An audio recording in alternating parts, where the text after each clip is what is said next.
बड़ी हैरानी की बात है, सरकार ने आजकल एक नया अपना स्पोक्समैन पकड़ रखा है,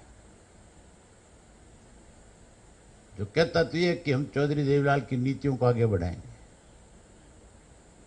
जो किसान हितैषी होने की बात करते हैं।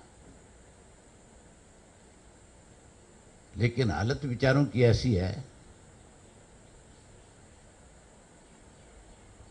कि किसान खेत में किस चीज की पैदावार करता है, कैसे उसकी फसल बिकती है, कैसे उसको तैयार करता है, उसका भी ज्ञान नहीं है। लगातार कुछ दिन से एक बयान में देख रहा था, कह रहे थे कि मेरे पास एक निर्मल सिंह नाम के किसान का मैसेज आया कि उसकी फसल खरीद ली गई। मैं आपसे पूछना चाहता हूं, उस निर्मल सिंह को जानते हो क्या आप? क्या इस प्रदेश में एक ही निर्मल सिंह है किसान जो है? बाकी तो मुझे लगता है कोई खेती करने वाला है ही नहीं।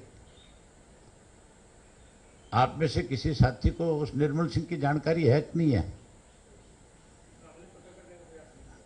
आपने पता करना चाहिए था, ये आपसे चूक होगी एक। आपने तो नहीं पता किया, लेकिन मुझे इस बात को लेकर के थोड़ी सी ये थी कि इस निर्मल सिंह का पता तो करे, कौन है, कहां से आ गया जो अकेला ही खेती करने वाला इस प्रदेश में।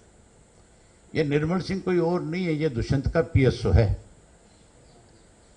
वो स्वयं एक निर्मल सिंह के किसी दूसरे किसान का नाम भी नहीं जानता, इसलिए बारी बारी एक ही नाम रिपीट करता है, निर्मल सिंह का। सरकार क्योंकि अच्छी तरह से इस बात को समझती है कि तुम फंस करके खड़े हो जाओगे, इसलिए ऐसे लोगों को टीवी के सामने खड़ा कर देते हैं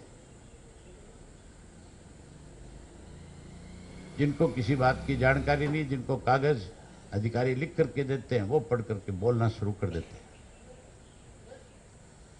मैं आपके माध्यम से आज एक बात कहने आया हूं सरकार को, अगर 1 तारीख तक किसान की एक रुपये किसान के खाते में नहीं गई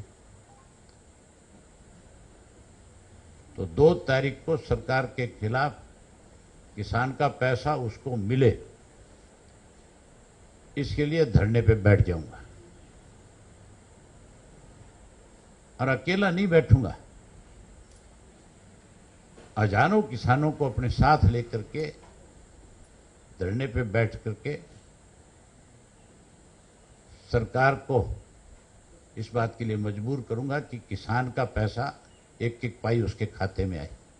होना तो ये चाहिए कि जिस किसान की पेमेंट 72 घंटे के बाद उसको नहीं मिली, सरकार को उसको ब्याज के साथ उसका पैसा देना चाहिए। उसको तो ब्याज के साथ पैसा नहीं दे रहे, लेकिन उसके जो खाते का पैसा है, आज सरकारी अधिकारी, राजनीतिक लोग मिलकर के उसका ब्याज खाने का काम कर रहे हैं।